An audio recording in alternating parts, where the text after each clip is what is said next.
This is the moving portion of Riot's lameness examination. Here he's going to be walked very slowly so we can watch how he distributes his weight.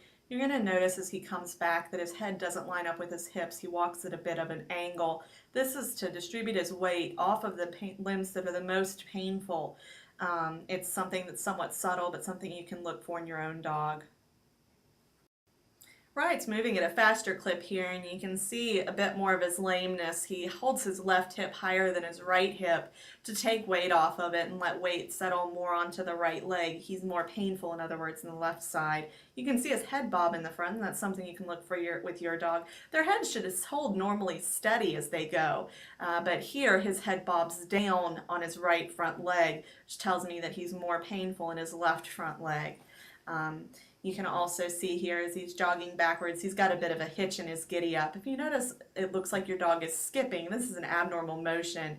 You're also going to see that he bunny hops when he actually runs. In other words, he moves both of his back legs together. This is abnormal as well. Your dog should move their back legs independently of one another when running.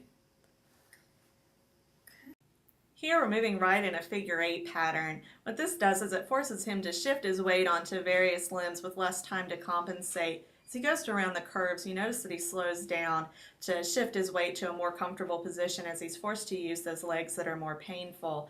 He's also beginning to tire out a bit here. We're going to make him jog to make it less easy for him to shift his weight. He doesn't have as much time to compensate for the lameness. Here we're moving Riot up and down a step. He's a little slow to do both up and down, but especially down, and he has to redistribute his weight as he comes off. Here he balks a little bit going up. He jumps with both legs. Usually they'll use one or the other, and here he's going to absolutely refuse to come off the step because it's more painful for him to jump down and put all that weight on his front legs. Here we finally convince him to go.